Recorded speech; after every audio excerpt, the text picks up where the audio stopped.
ಮತ್ತದ್ರ ಜೊತೆಗೆ ನಮ್ಮ ಮೈಸೂರು, ನಮ್ಮ ಕೆ ಆರ್ ನಗರ, ಮೈಸೂರು ಜಿಲ್ಲೆ ಸಹ ಮಂಡ್ಯಕ್ಕೆ ಸೇರಿದೆ. ಅದನ್ನು ಹಾಗಾಗಿ ನಮ್ಮ ಸ್ಥಳೀಯ ಪಾರ್ಲಿಮೆಂಟ್ ಮೆಂಬರ್ಸು HD ಕುಮಾರಸ್ವಾಮಿಯವರು ಮತ್ತು ನಮ್ಮ ಮಹಾರಾಜರು, ಯದುವಂಶದ ಅರಸರು. ಯದುವಂಶದ ಅರಸರು ನಿಲ್ತಾರೆ ಎಂದಾಗ ನಾನು ಸಿದ್ದರಾಮಯ್ಯನವ್ರನ್ನ, ಮುಖ್ಯಮಂತ್ರಿಗಳನ್ನು, KPCC ಅಧ್ಯಕ್ಷರು ಆದಂಥ ಡೆಪ್ಯೂಟಿ ಚೀಫ್ ಮಿನಿಸ್ಟರ್ ಶಿವಕುಮಾರ್ ಅವ್ರನ್ನ ಬಹಿರಂಗವಾಗಿ ಕೇಳಿಕೊಂಡ್ರು ನಾವು, ದಯವಿಟ್ಟು ಯದುವಂಶದ ಅರಸರ ಬಗ್ಗೆ ಕ್ಯಾಂಡಿಡೇಟ್ ಹಾಕೋದ್ಬೇಡಿ, ದೇಶಕ್ಕಿದೊಂದು ಮಾದರಿಯಾಗಲಿ, ಇದು ಯುನಾನಿಮಸ್ ಆಗಿ ಆಗಲಿ ಅವರು. ಯಾಕೆಂದರೆ ಮಹಾರಾಜರ ಕೊಡುಗೆ ಇವತ್ತಿಗೂ ಇದೆ. ಅರಸರಳಿದರು, ಅರಸರ ಅಭಿವೃದ್ಧಿ ಕಾರ್ಯಗಳು ಇಂದಿಗೂ ಕೂಡ ಅಮರ ಅವು. ಹಾಗಾಗಿ ದಯವಿಟ್ಟು ಇದೊಂದು ಅವಕಾಶ ಮಾಡಿಕೊಡಿ ಅಂತ. ಆದರೆ ಭಾಳ ಲಘುವಾಗಿ ತೊಗೊಂಬಿಟ್ರು. ಓಹೋ, ಏನು ಮಹಾರಾಜ್ನೋ ಅಂತೇಳಿ. ನಾವು ಅದ್ರ ಬದಲು ನಾವು ಒಕ್ಕಲಿಗರನ್ನ ಹಾಕ್ತೀವಿ, ಲಿಂಗಾಯತರನ್ನ ಹಾಕ್ತೀವಿ, ಕುರುಬರನ್ನ, ಏನೇನೋ ಜಾತಿ ವಿಚಾರ ಎತ್ಕೊಂಡು ಹುಟ್ಬಿಟ್ರಿ. ಇವತ್ತು ಮಹಾರಾಜರಿಗೆ ಯಾವ ಜಾತಿ, ಮಹಾರಾಜರಿಗೆ ಯಾವ ಧರ್ಮ, ಮಹಾರಾಜರಿಗೆ ಯಾವ ಪಾರ್ಟಿ? ನೀವೇನು ಆವತ್ತಿನ ದಿವಸ ನಮ್ಮ ಮಾತನ್ನ ಅಥವಾ ಜನರ ಆಶೆಗಳನ್ನ ಅವತ್ತು ಧಿಕ್ಕರಿಸಿದ್ರು, ಅದೇ ಮಹಾರಾಜರು 1.5 ಲಕ್ಷ ಲೀಡಲ್ಲಿ ಗೆದ್ದಿದ್ದಾರೆ. ಈಗ ನೀವು 1.5 ಲಕ್ಷದಲ್ಲಿ ಸೋತಿದ್ದೀರಾ. ನೀವು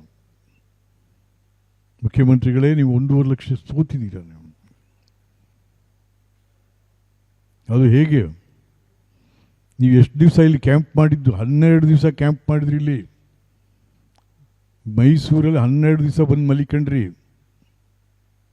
ಇನ್ನೆಲ್ಲ ಏನೇನೋ ಮಾಡಿದ್ರಿ, ಬೇಕಾದಷ್ಟು ಹಣ ಖರ್ಚಾಯ್ತು ಇಲ್ಲಿ. ಆದರೆ ಏನಾಯಿತು? ಜನ ಮಹಾರಾಜರನ್ನ ಆಯ್ಕೆ ಮಾಡಿಕೊಂಡ್ರು. ಇದು ಜನರ ಜಯ, ಜನರ ಜಯ. ಮತ್ತು ಯದುವಂಶದ ಅರಸರು ಕೊಟ್ಟಂಥ ಅಕ್ಷರ, ಅನ್ನ, ನೀರು, ವಿದ್ಯುತ್ ಶಕ್ತಿ, ಮೀಸಲಾತಿ, ಇದೆಲ್ಲದರ ಜಯ ಇದು. ಸೊ ಹಾಗಾಗಿ ಇನ್ನು ಮುಂದಾದರೂ ನಾನು ಮುಖ್ಯಮಂತ್ರಿಗಳಲ್ಲಿ ವಿನಂತಿ ಮಾಡ್ತೀನಿ, ನಿಮ್ಮ ದುರಂಕಾರ ಇವೆಲ್ಲ ಬಿಟ್ಟುಬಿಡಿ, ಏನೂ ಆಗಲ್ಲ ಅದರಿಂದ. ಎಷ್ಟು ಗೆದ್ದಿದ್ದೀರಾ? 9 ಗೆದ್ದಿದ್ದೀರಾ. 9 ಅದರಲ್ಲಿ 3 ಯಾರು? ಮಂತ್ರಿಗಳ ಮಕ್ಕಳು, ಮಂತ್ರಿಗಳ ದುಡ್ಡು, ಮಂತ್ರಿಗಳ ಚರಿಷ್ಮಾನೋ ಮತ್ತೊಂದು ಎಂಥದ್ದು ಆಗಿದೆ.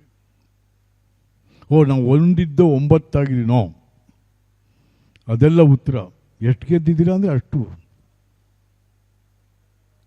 136 ಜನ ಶಾಸಕರನ್ನ ಇಟ್ಕೊಂಡು 5 ಗ್ಯಾರಂಟಿಗಳನ್ನು ಕೊಟ್ಕೊಂಡು ನೀವು ಅದಕ್ಕೆ ಸಾವಿರಾರು ಕೋಟಿ ರೂಪಾಯಿ ಹಣ ಸುರಿದು, ಅವರೇ ಹೇಳೋಂಗೆ 1 ಲಕ್ಷ ಕೋಟಿಗೂ ಮೀರಿ ಹಣ ಸುರಿದು ಆಗಿದ್ದಾದರೂ ಏನು?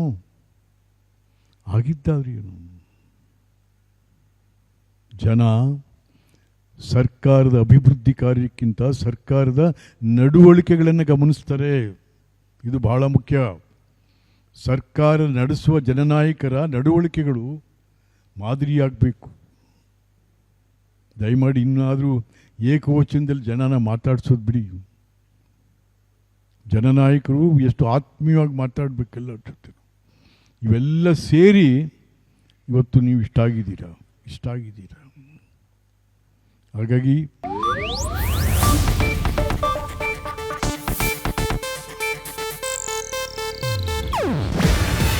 ಇದು ಏಷ್ಯಾನೆಟ್ ನ್ಯೂಸ್ ನೆಟ್ವರ್ಕ್ ಪ್ರಸ್ತುತಿ. ನೀವು ನೋಡ್ತಿದ್ದೀರಾ ಏಷ್ಯಾನೆಟ್ ಸುವರ್ಣ ನ್ಯೂಸ್.